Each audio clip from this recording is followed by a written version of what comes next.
Olá, tudo bem? No vídeo de hoje nós vamos falar um pouco sobre o histórico do autismo.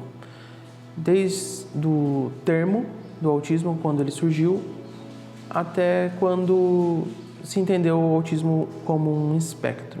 O termo surgiu em 1911, com um psiquiatra, Eugene Bleuler. Me desculpe pela pronúncia, não sei se a pronúncia do nome está correta. Ele deu esse termo de autismo para caracterizar um sintoma da esquizofrenia. Não era um diagnóstico de uma patologia, o termo. Ele era só um sintoma dentro da esquizofrenia. Esse sintoma, ele relatava que era a parte onde existia uma fuga da realidade. Essa foi a forma que o Eugene Bleuler caracterizou. Em 1943, esse termo foi usado para caracterizar uma patologia e foi feito duas pesquisas separadas, feitas ao mesmo tempo em dois lugares no mundo, por dois psiquiatras pesquisadores. O primeiro foi o Leo Kanner, que fez uma publicação em 1943 sobre o autismo.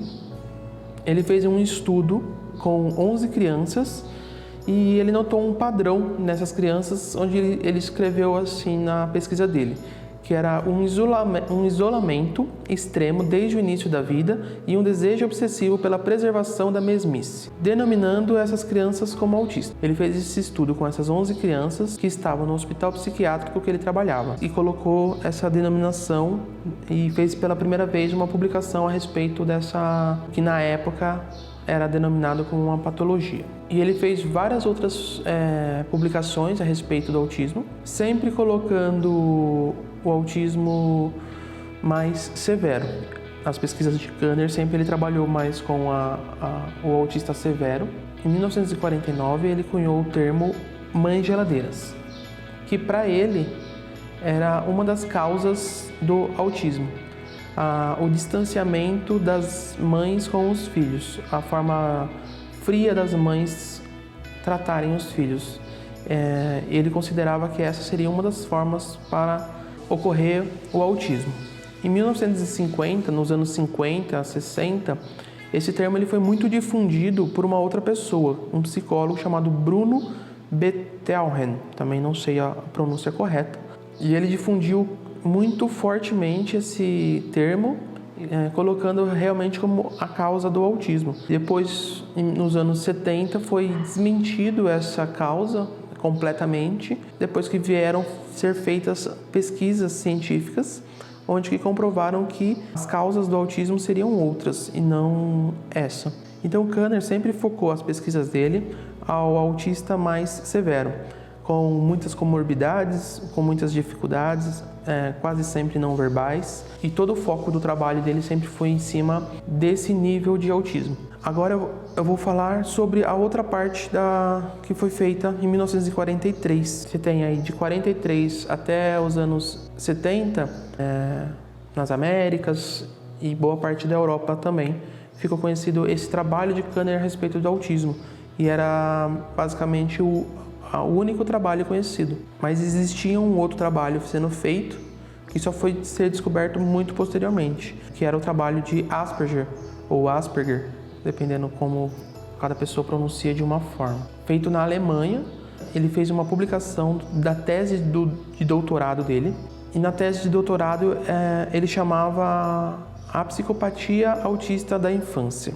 E embora o Asperger e o Kanner fossem austríacos, eles não se conheciam. O Asperger fazia esse seu trabalho e essas suas publicações na Alemanha, e o Kanner morava nos Estados Unidos e fazia suas pesquisas e trabalhos lá. E o Asperger fazia todas as suas pesquisas mais voltados para os autistas de alta habilidade.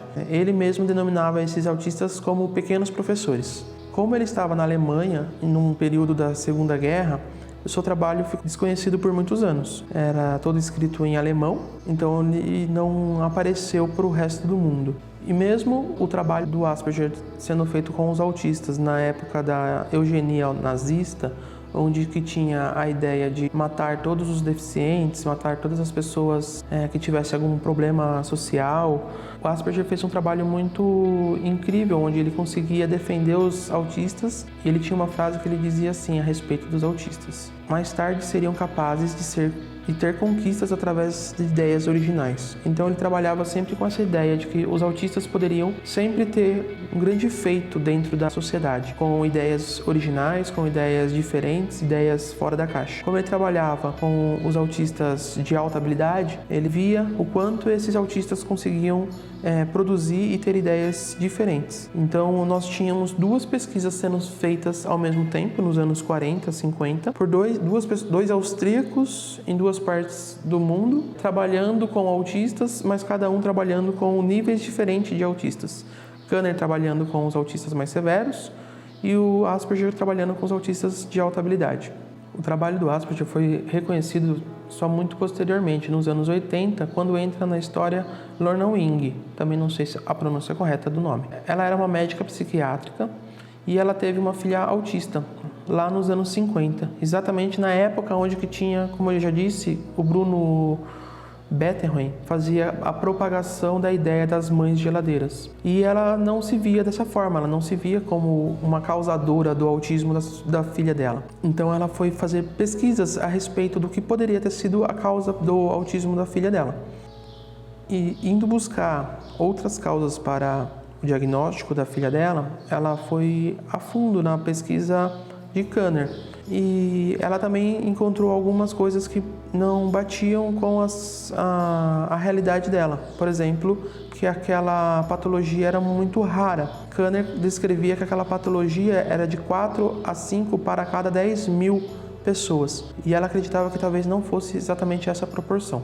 Ela resolveu, então, se juntar com uma amiga, Judith Gould, e fez um levantamento no próprio bairro dela, em Londres, chamado Camberwell. Com esse levantamento que ela fez com a amiga, ela realmente descobriu que os números de Kanner não correspondiam com a realidade, pois ela percebia que só fazendo esse levantamento no próprio bairro dela, ela passou de 4 a 5 para 10 mil numa proporção de 15 a 20 para 10 mil. Com toda a pesquisa que ela fez, com todo o levantamento, ela começou a perceber que existiam características que apareciam mais recorrentemente em todos os autistas. Com isso, ela criou o chamado a tríade de Wing, que é conhecida até hoje, para nortear um diagnóstico de autismo. A tríade de Wing seria a falta de imaginação, dificuldade de relacionamento social e a dificuldade da comunicação. Então ela percebeu no levantamento dela no próprio bairro, a maioria das crianças tinham ou esses 3 ou pelo menos um essas 3 dificuldades, com a questão da falta de imaginação, a questão de relacionamento social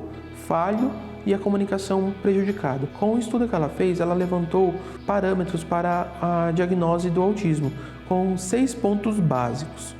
Eles são a verbalização correta, mas estereotipada e pedante, comunicação não verbal caracterizada por gestos inadequados, voz sem entonação e poucas expressões faciais, ausência de empatia, prefere a repetição, aversão às mudanças, defeito de coordenação motora como postura e movimentos, boa memória mecânica e limitado a interesses especiais. Ela usava esses 6 parâmetros para a diagnose do autismo. E posteriormente, ela fazendo todo esse levantamento, ela percebeu uma grande diferença de dados dela com os dados que o Kanner trazia em estudos. E por isso ela resolveu pesquisar possíveis outros estudos que existiam. Foi quando trouxeram para ela os estudos de Asperger, que estavam ainda escritos em alemão. Uma das amigas dela traduziu esses estudos do alemão para o inglês. Esse estudo do Asperger serviu para base de muitos outros estudos feitos por ela, onde ela conseguiu sair do entendimento anterior de patologia com uma coisa fixa para uma patologia, como era entendido na época, de um espectro. Então, eram muitas variáveis para níveis de características, dificuldades, comorbidades e outras coisas sempre mais plural. Então, desde saindo de um nível de autismo mais severo a um autismo de alta habilidade. Então, a próprio nível de gravidade, ele tem um espectro longo dentro do autismo. A parte de relacionamento social existe com mais dificuldades existem com menos dificuldades. Todos esses estão dentro de um mesmo espectro e assim tendo um mesmo diagnóstico. E posteriormente desse entendimento que ela teve de espectro, ela publicou outros vários estudos nos anos 80 e 90 e assim o estudo do autismo começou a evoluir, como nós entendemos mais atualmente. Então veio depois, posteriormente, o CID-9, o CID-10 e agora nós estamos indo para o CID-11 com definições diferentes, com formas diferentes de se entender o que é um autismo, como ele funciona. Ainda tem muitos estudos para ser feitos, ainda tem muitos entendimentos para serem feitos. Eu diria que nós estamos ainda engatinhando a respeito desse assunto e atualmente com os próprios autistas, assim como eu, que são verbais, que conseguem se expressar e se colocar, esses estudos estão avançando mais rápido para o entendimento, como funciona essa condição autista. Como nós entendemos hoje, não é uma patologia, não é uma deficiência.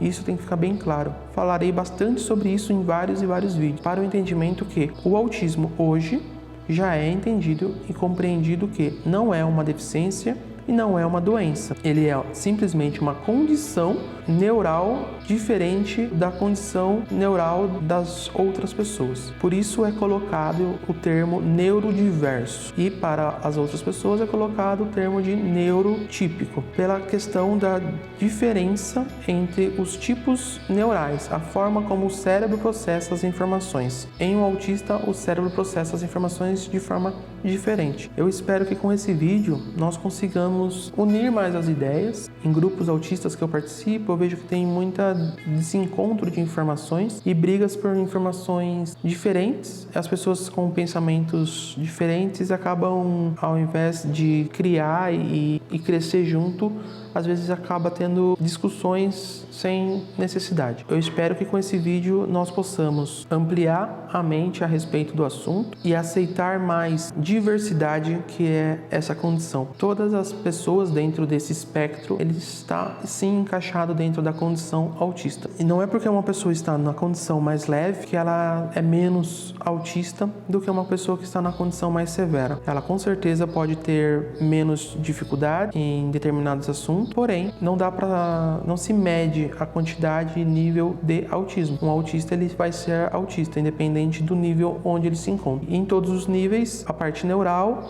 o funcionamento e o entendimento a respeito das coisas vão ser diferentes. Portanto, vai haver sofrimentos, crises, dificuldades, mas com um bom empenho e ajuda e incentivo, todos dentro do espectro autista podem evoluir, desenvolver e melhorar. Então, o meu intuito com esse canal e com essa divulgação com esses vídeos é exatamente isso. É levar para as pessoas a informação que não importa o nível que você esteja dentro do espectro autista, não importa o nível que o seu filho, que o seu amigo, que o seu parente esteja dentro do espectro autista, ele pode sim se desenvolver, crescer e aprender coisas novas, ter uma vida saudável, completa. É isso. O vídeo de hoje era esse, era passar essa ideia, era passar esse histórico do autismo e assim poder conscientizar as pessoas que não é uma deficiência, não é uma doença, é uma forma neural diferente e que sim dá para se desenvolver. Não importa em qual nível você esteja, você consegue se desenvolver. Muito obrigado e a gente se vê nos próximos vídeos. Tchau, tchau.